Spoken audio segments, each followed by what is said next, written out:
हम उन्हें भी, क्योंकि माता सीता के त्याग के पश्चात श्री राम ने भी विजयश्री खो दी है। बस कुछ क्षण और, प्रभु से मिलन होते ही लवकुश को भी सत्य का बोध हो जाएगा। आश्चर्य है, परास्त होने के पश्चात भी कपिश्रेष्ठ के मुखड़े पर प्रसन्नता लक्षित हो रही है। माता पार्वती ने जो कहा था वो सत्य होने वाला है। कैसा होगा वो मिलन का क्षण। प्रभु अपने पुत्रों को हृदय से लगाकर कितने प्रसन्न होंगे। उनके समस्त दुख क्षण भर में दूर हो जाएंगे। प्रतीत हो रहा है पराजय के दुख ने विक्षिप्त कर दिया है कपिश्रेष्ठ को, इसीलिए दुखी होने के स्थान पर प्रसन्न हो रहे हैं।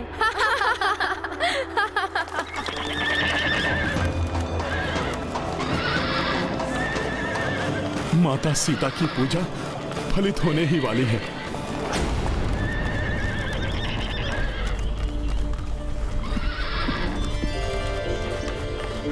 रघुनंदन के रथ की ध्वनि क्या वो निकट ही कहीं है?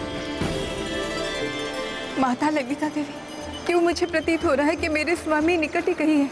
एक और तो मेरे पुत्रों के लिए विचित्र सभा है, और दूसरी ओर मेरे स्वामी की निकटता का आभास क्या वो सत्य में ही आ रहे हैं?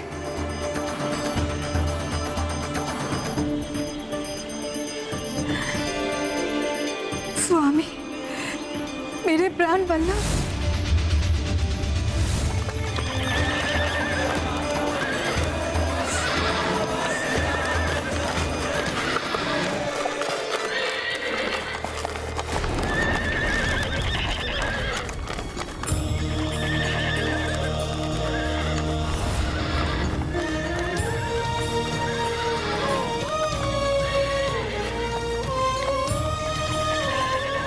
मेरे प्रभु श्री राम आ गए। श्री राम?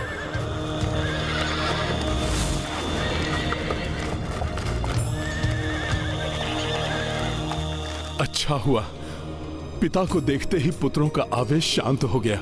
ये सब आपकी ही महिमा है प्रभु।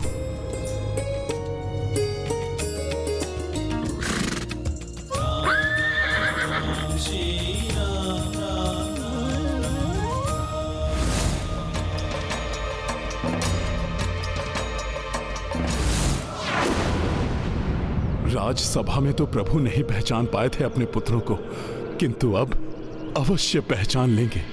लव कुश सामने है रघुराई,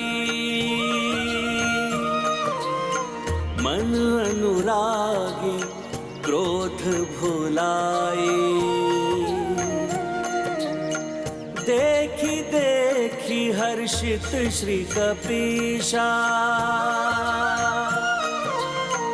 पल्लवित उर आस कलिका। सिया राम जय हनुमान। लव, श्री राम स्वयं आए हैं अश्व को लेने। इन्हें भी हमारा सामना करना होगा। हे प्रभु, ये क्या होने जा रहा है? मुझे शीघ्र ही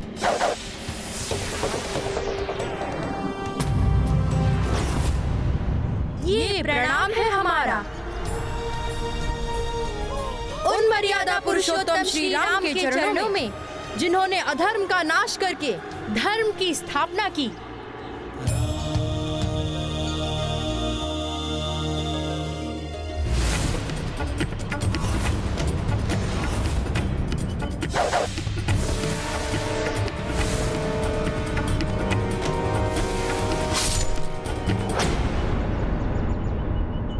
और ये हमारा विरोध है राजा श्री राम से,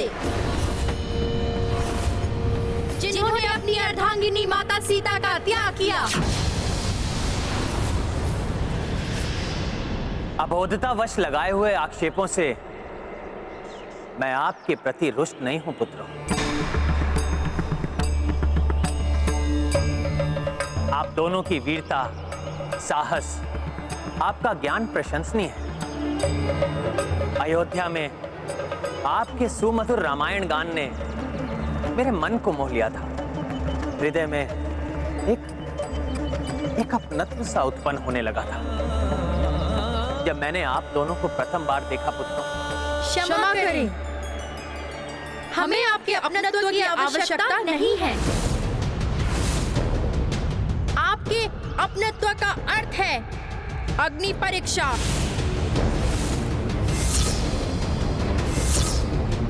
आपके प्रति समर्पण का अर्थ है सर्वस्व त्याग। हमें ऐसा अपनत्व, ऐसा समर्पण नहीं चाहिए अयोध्या नरेश। ऐसा मत कहो पुत्र। हमें बार बार पुत्र कहकर क्यों संबोधित कर रहे हैं? क्या आप हमारे पिता हैं? इन बालकों के स्वाभिमान, इनकी वीरता, इनकी बातों से ही पहचान लीजिए प्रभु। सूर्यवंशियों की भांति आचरण करने वाले ये आपके ही पुत्र हैं। इन बालकों का ऐसा स्वाभिमान।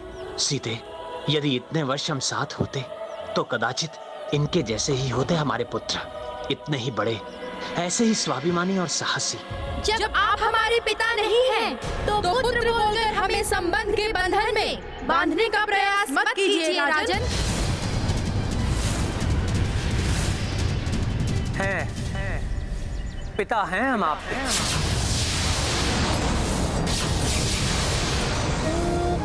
सारी प्रजा राजा की संतान होती है, अतः आप ही हमारे ही पुत्र हैं। अयोध्या नहीं, वन है ये, प्रकृति का एक भाग। प्रकृति पर किसी राजा का स्वामित्व, किसी का आधिपत्य नहीं होता। अतः ना तो आप हमारे राजा हैं और ना ही पिता। ये मतभेद और बढ़ जाए उसके पूर्व ही मुझे कुछ करना होगा। आप दोनों साधारण बालक नहीं हैं।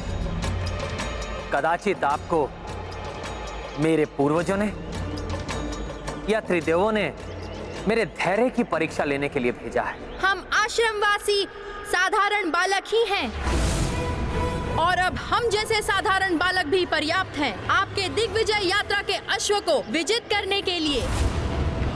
अतः ये रघुवंशी योद्धा जो यहाँ अचेत पड़े हुए हैं, इनकी भांति आप भी अश्व को मुक्त कराने का प्रयास आप भी कर लीजिए, यदि चाहे तो।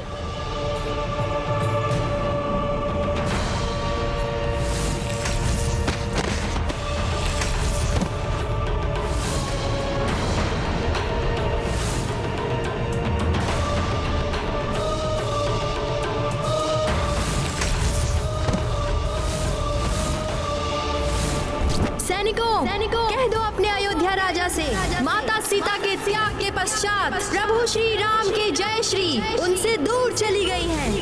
अब आपके प्रभु की सेना हम दोनों जैसे बालकों से युद्ध करने में असमर्थ है। नहीं प्रभु, ये बालक आपके क्रोध के पात्र नहीं हैं।